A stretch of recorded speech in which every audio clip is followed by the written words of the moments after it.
we will begin with our Sauvignon Blanc Semillon blend.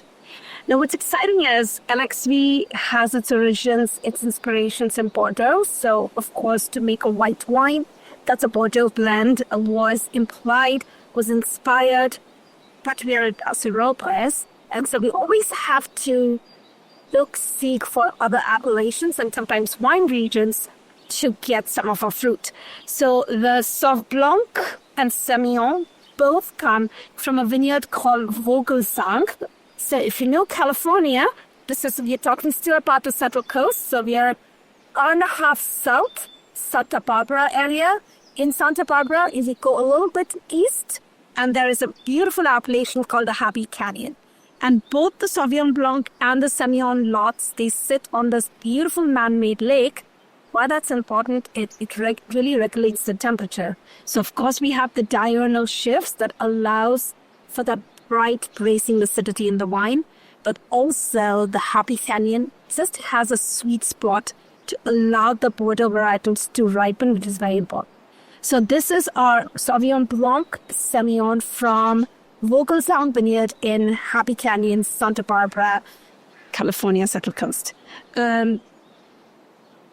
On a day like today, when it's warm, it's windy, it's almost reminds me of India in some sense, minus the humidity. A refreshing wine like this just allows you to have your moment and really cherish what's in the glass. The Sauvignon Blanc actually comes from a clone called the Moscato clone, and that allows for very overt, joyful expressions. As and I'm telling like I'm opening it for the first time. I've had this wine so many times. There's just beautiful tropical notes, stone fruit, a lot of the white flowers, and then the palate is so textured, it's so generous, it's so voluptuous, and I think it has to do with a few things. The Sauv Blanc was well fermented, and it was also on the lees. It was allowed to sleep on the lees for about 8 months before we bottled, and that's really what allows for texture, for roundness, for creaminess, and of course it's blended with Semillon, and that will also bring a certain blushness and voluptuousness to the wine. This wine, put it on the dining table right next to your red wines, and I promise you it will sing. We actually did a red Guinness with this wine, and it beat us off, and it was absolutely wonderful. Now the pairings, though, very quick. Why do we pair wine and spices? The idea is just not a food and wine pairing. The idea is, can we do a deep dive into the wine? With the Sauv Blanc Semillon, we are talking about texture. We are talking about brightness. We're definitely talking about intense, hence the pairing. So this is Kameni Sinelli. It's actually a flavor blend from the country of Georgia. Marjoram, fenugreek, marigolds, coriander, orange peel, and about 16-17 of the spices.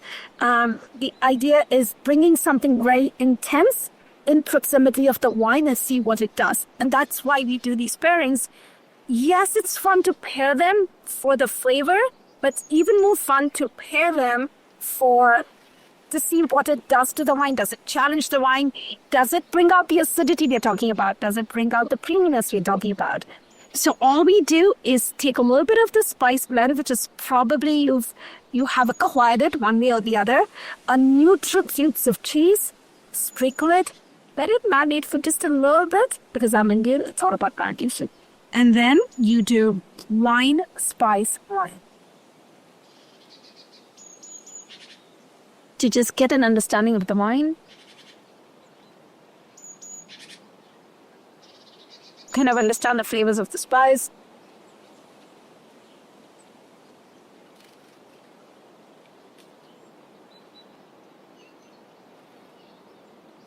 Now I have the wine and the cheese in my mouth at the same time, but that's me. I feel like if the French do it that way, it must be right.